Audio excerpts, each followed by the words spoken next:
إذا هوى ما ضل صاحبكم وما غوى وما ينطق عن الهوى إن هو إلا وحي يوحى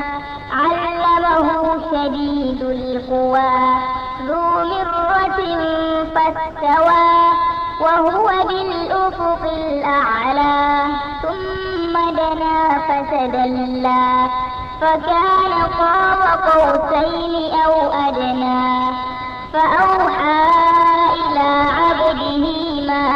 أوحى ما كذب الفؤاد ما رأى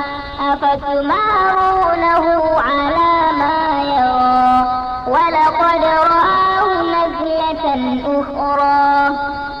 عند سدرة المنتهى عندها جنة المأوى إذ يغشى السدرة ما يغشى ما زاغ البصر وما طغى لقد رأى من آيات ربه الكبرى أفرأيتم اللات والعزى ومناة الثالثة الأخرى ألكم الذكر وله الأنثى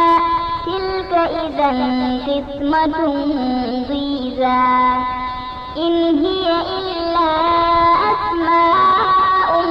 سميتموها أنتم وآباؤكم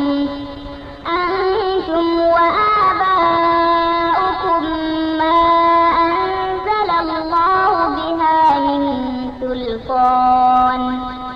إن يتبعون إلا الظن وما تهوى الأنفس ولقد جاءهم من ربهم الهدى أم للإنسان ما تمنى فلله الآخرة والأولى وكم من ملك في السماوات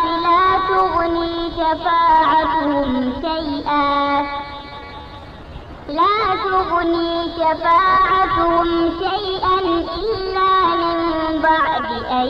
يأذن الله لمن يشاء ويرضى إن الذين لا يؤمنون بالآخرة ليسمون الملائكة تسمية الأنثى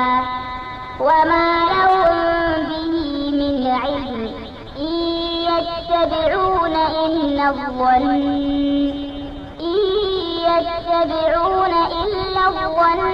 وإن الظن لا يغني من الحق شيئا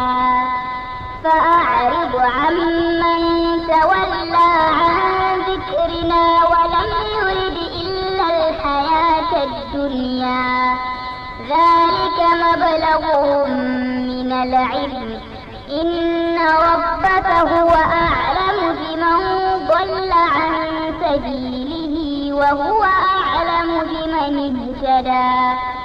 ولله ما في السماوات وما في الأرض ليجزي الذين أساءوا بما عملوا ويجزي الذين أحسنوا بالحسنى الذين يجتنبون كبائر الإثم والفواحش إلا اللمم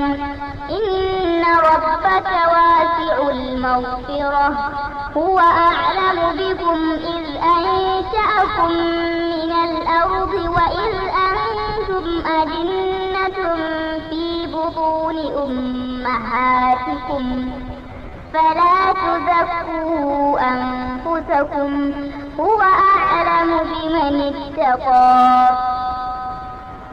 أفرأيت الذي تولى وأعطى قليلا وأكدى أعنده علم الغيب فهو يرى أم لم ينبأ بما في صحف موسى وإبراهيم الذي وفى ألا تزر وازرة وازرة وزر أخرى وأن ليس للإنسان إلا ما سعى وأن سعيه سوف يرى ثم يجزاه الجزاء الأوفى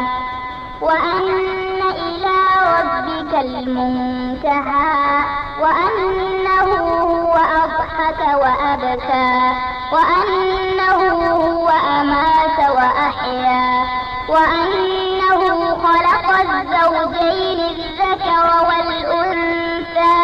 من نطفة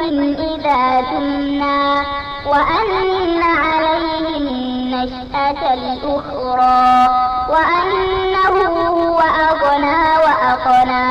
وأنه هو رب الشعرى وأنه أهلك عادا الأولى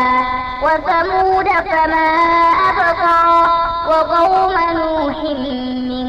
قبل إنهم كانوا هم أظلم وأطغى والمؤتفكة أهوى فغشاها ما غشا فبأي آلاء ربك تتمارى هذا نذير من النذر الأولى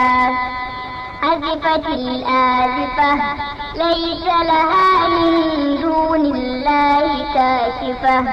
أفمن هذا الحديث تعجبون